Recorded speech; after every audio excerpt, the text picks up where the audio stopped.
ابن عمرو رضی اللہ تعالی عنہ قال ان رجلا سأل النبي صلی اللہ علیہ وآلہ وسلم ای المسلمین خیر قال من سلم المسلمون من لسانہ ویدہ متفق علیہ۔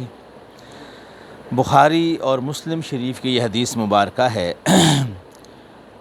اور اسی طرح کی دوسری حدیث شریف جو حضرت عبداللہ ابن عمر رضی اللہ تعالیٰ عنہ سے مروی ہے، اس میں صرف اتنا اضافہ ہے کہ والمہاجر من ہجر ما نہی اللہ عنہ۔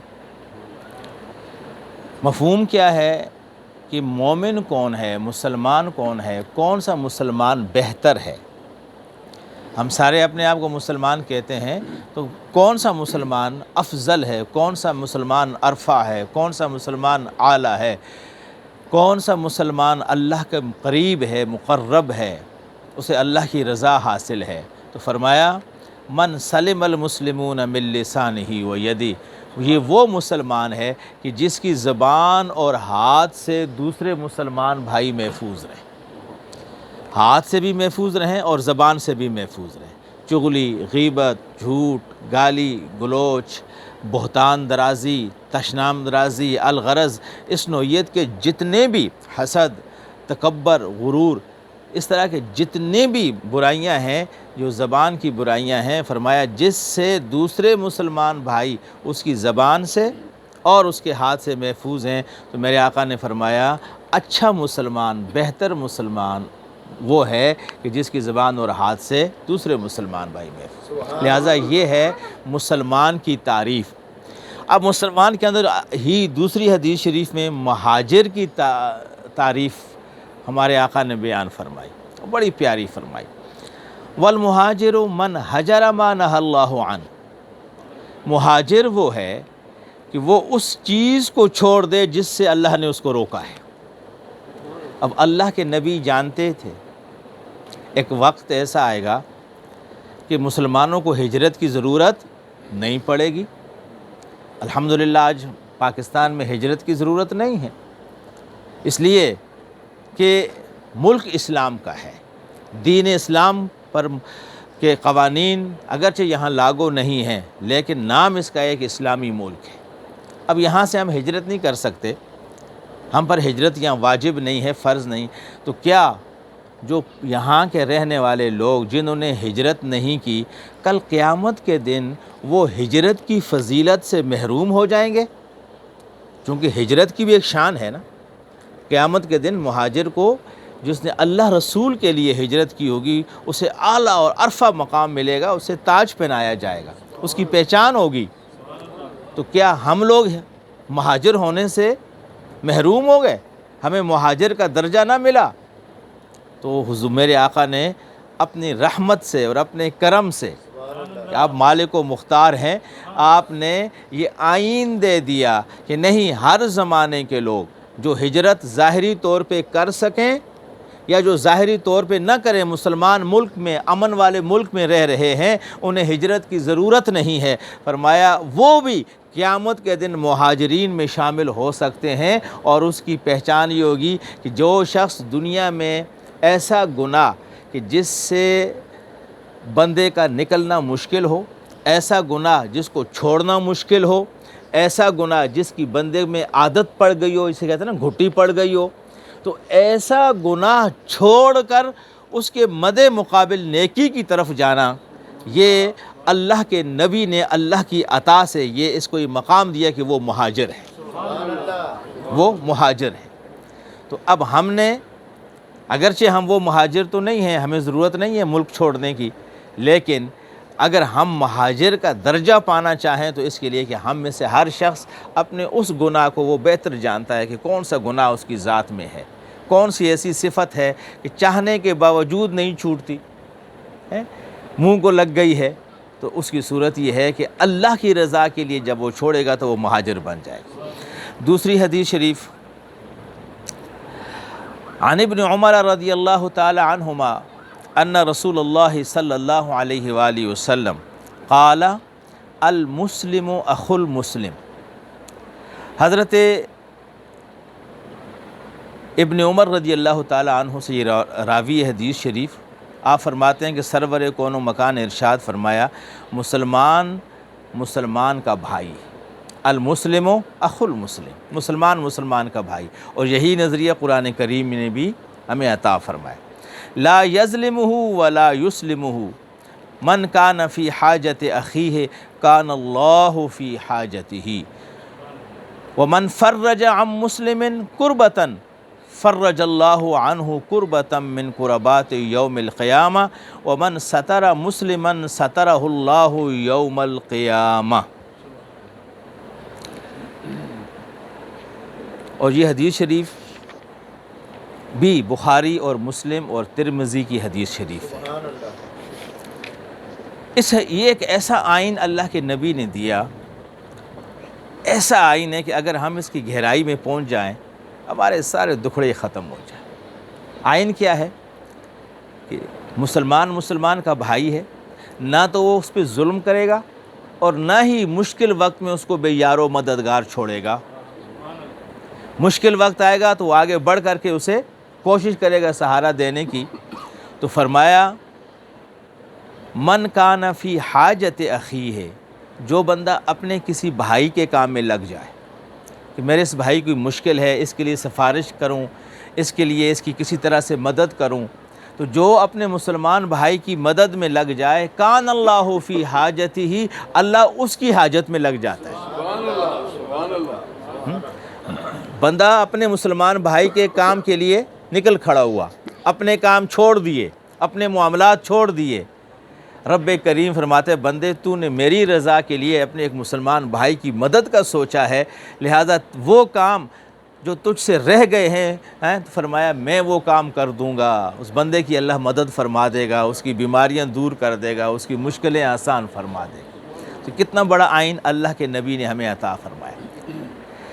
آگے وَمَنْ فَرَّجَ عَنْ مُسْلِمٍ كُرْبَةً فَرَّجَ اللَّهُ عَنْهُ كُرْبَةً مِّن كُرَبَاتِ يَوْمِ الْقِيَامَةِ، جو کسی مسلمان کی کوئی تکلیف، دنیا کی تکلیف دور کرے گا، دور کرنے میں اس کا ساتھ دے گا، تعاون کرے گا، مدد کرے گا، تو اللہ تعالیٰ قیامت کی تکلیفوں میں سے اس کی تکلیف کو ختم فرما دے گا۔ باقاعدہ بتایا جائے گا بندے یہ تیرا گناہ تھا، یہ تیرا گناہ تھا، اس کی اتنی سزا جہنم میں جلنا تھی، مگر تو نے فلاں موقع پہ اپنے ایک مسلمان بھائی کو تکلیف تھی، مشکل میں تھا، اس کو مدد کی ضرورت تھی، تو نے اس کی مدد کی، اس کی مشکل کو آسان کیا۔ آج رب کریم نے اس گناہ کے بدلے جو جہنم تیرے اوپر واجب تھی، اللہ نے اس کو ختم فرما دیا، اور اس مدد کے طفیل اللہ نے یہاں تیری مدد فرما دی۔ کتنا پیارا آئین اللہ کے نبی نے ہمیں دیا۔ اور اگلی حدیث شریف وَمَنْ سَتَرَ مُسْلِمًا سَتَرَهُ اللَّهُ يَوْمَ الْقِيَامَةِ، جو دنیا میں کسی مسلمان بھائی کی پردہ پوشی کرتا ہے، اس کے عیبوں کو چھپاتا ہے، تو فرمایا قیامت کے دن اللہ رب کریم اس کے گناہوں کو چھپا دے گا، قیامت کے دن اس کے عیبوں کو چھپا دیا جائے گا۔ حدیث شریف میں، دوسری حدیث شریف میں اس کی تصریح کچھ یوں ہے، ایک بندہ آئے گا، اس کا جب نامہ اعمال کھولا جائے گا تو بالکل ایسی صورت ہوگی مرنے کے بعد برزخ میں بھی اور کل قیامت میں بھی، جتنے بھی ہمارے قریبی لوگ ہوں گے نا، رشتہ دار، باپ، بیٹا، دادا، پردادا، ساتویں پشت تک، نیچے تک، پوتا، پڑ پوتا، رشتہ دار، محلے والے، دوست، احباب، ساتھی، جاننے والے، ہر ایک طرح کا بندہ موجود ہوگا، اس کے سامنے بندے کا نامہ اعمال کھولا جائے گا۔ اب اسے کیا کہا جائے گا؟ اقرا، پڑھ، قرآن کریم میں ہے اقرا، پڑھ۔ اب وہ کتاب اس کے ہاتھ میں، اس نے خود ہی پڑھنا ہے۔ پہلی لائن پڑھے گا کہ فلاں دن، فلاں وقت، فلاں گھڑی میں بالغ ہوا تھا، نماز ظہر کا وقت تھا، وہ میں نے نہیں پڑھی۔ پوچھا جائے گا کیوں نہیں پڑھی یہاں تو نے؟ اس طرح سے ایک ایک لائن وہ پڑھتا جائے گا اور اس کا حساب ہوتا رہے گا، کرتے کرتے کرتے کرتے کچھ ایسے گناہ آ جائیں گے کہ جہاں پر وہ کانپ اٹھے گا، مولا میرے سامنے بیٹے بھی ہیں، میری بیٹیاں بھی ہیں، میری اور فلاں فلاں عزیز بھی ہیں، اے رب ذوالجلال اب اگر یہ میرا گناہ ان کے سامنے ہے، مجھے جہنم میں ڈال دے، لیکن یہ گناہ ان کے سامنے نہ آئے۔ اس وقت بندے کی تڑپ. اور آج بھی ایسا ہوتا ہے کہ بندہ شرمندگی والا کوئی گناہ کر دے اور کوئی اس کا خاص بندہ آ جائے, دوست آ جائے, ہاں جی, وہ کہتا ہے بھائی سب کچھ ٹھیک ہے لیکن میرے اس گناہ کا اس بندے کو پتہ نہ چلے, میرے اس رشتہ دار کو پتہ نہ چلے. دنیا کے اندر بھی ہم ایسا کرتے ہیں.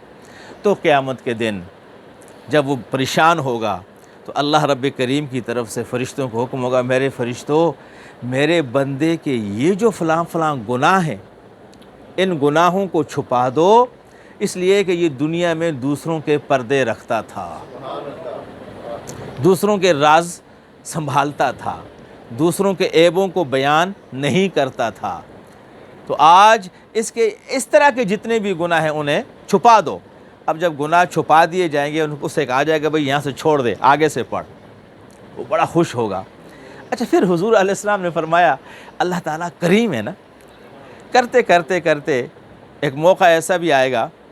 ایک اور شخص کا واقعہ حضور نے بیان فرمایا کہ اس کے جو ہے ایسے خاص خاص گناہ جب چھپا دیے جائیں گے, بڑے بڑے گناہ چھپا دیے جائیں گے, چھوٹے چھوٹے گناہ, تو وہ بڑا خوش ہوگا. ارے فرشتے تو بھول گئے, میں نے وہ گناہ بھی کیا تھا, وہ بھی کیا تھا, وہ بھی کیا تھا, فرشتوں نے لکھا ہی نہیں.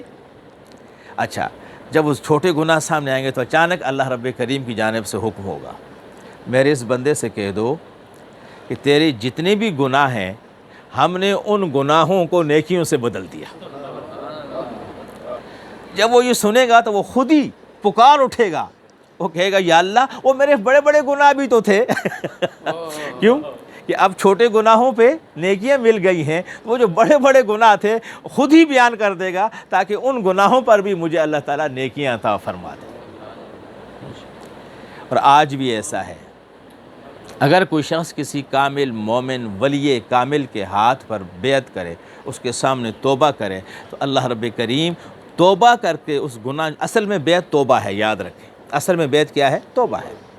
جب توبہ کرتا ہے تو اللہ تعالیٰ اس کے پچھلے گناہوں کو معاف فرما دیتا ہے. اور پھر بعض وہ ہوتے ہیں, ولی بھی ایسا, پیر بھی ایسا, استاد بھی ایسا, شیخ بھی ایسا, شاگرد بھی ایسا, کہ وہ اتنے مخلص ہوتے ہیں کہ اللہ رب کریم اس جب توبہ کرتا ہے تو توبہ کرنے کے بعد اس کے جتنے بھی گناہوں کے ڈھیر ہوتے ہیں, حکم ہوتا ہے کہ انعام کے طور پہ اس کے گناہوں کے ڈھیروں کو نیکیوں سے بدل دو. یہ وہ آئین ہے جو اللہ کے رسول کریم سرور عالم صلی اللہ علیہ وآلہ وسلم نے ہمیں عطا فرمایا. تو اگر ہم اس پر چلیں گے تو دنیا کے اندر بھی کامیابی ہے اور آخرت کے اندر بھی کامیابی ہے. کتنا آسان میرے نبی نے ہمیں یہ آئین دے دیا نیکیاں کمانے کا. اسی طرح شہادت, ہجرت کا تو بیان ہو گیا, اور جہاد کا بھی ہے. ایک جہاد تو وہ ہے کہ جو انسان میدان جنگ میں جا کر کے لڑتا ہے, لیکن حضور سرور عالم ایک غزوہ سے واپسی پر آپ نے فرمایا نحن رجعنا من جہاد الاصغر الى جہاد الاکبر, ہم چھوٹے جہاد سے بڑے جہاد کی طرف آئے. تو صحابہ نے کہا یا رسول اللہ, ہماری عورتیں بیوہ ہو گئیں, ہم میں سے اکثر کی عورتیں بیوہ ہو گئیں, بچے یتیم ہو گئے, اگر یہ چھوٹا جہاد ہے تو بڑا جہاد کون سا ہوگا؟ تو اس وقت میرے آقا نے فرمایا کہ جہاد بالنفس, اپنے نفس کے ساتھ جہاد کرنا, یہ جہاد اکبر ہے.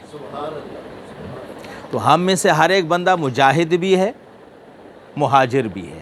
آخری گفتگو کا خلاصہ, ہم میں سے مہاجر بھی ہے اور مجاہد بھی ہے, غازی بھی ہے اور شہید بھی ہے. شہید کون سا ہے؟ کہ جو اپنے نفس کے ساتھ جنگ لڑتے نفس کہے گا سو جاؤ, کہے گا نہیں سوتا, نماز پڑھتا ہوں. نفس کہے گا یہ اٹھا لے, یہ حرام, کہے گا نہیں اٹھاتا. سونے کے ڈھیر پر بھی بیٹھ کر کے وہ بھوکا رہنا پسند کرتا ہے لیکن حلال لیتا ہے. تو ایسا شخص اپنے نفس کے ساتھ کیا کرتا ہے؟ جنگ لڑتا ہے, وہ مجاہد ہے. اسی حالت میں اگر وہ فوت ہو گیا, چاہے وہ اپنی چارپائی پر ہی کیوں نہ فوت ہو جائے, اسے شہادت کا درجہ ملے گا اور زندگی اس کی غازی کی شکل میں گزرے گی. تو اللہ کے نبی نے چونکہ مختار ہیں, اللہ نے انہیں اذن دیا, آپ نے جو آئین بیان کر دیا وہی اللہ کی طرف سے آئین ہے.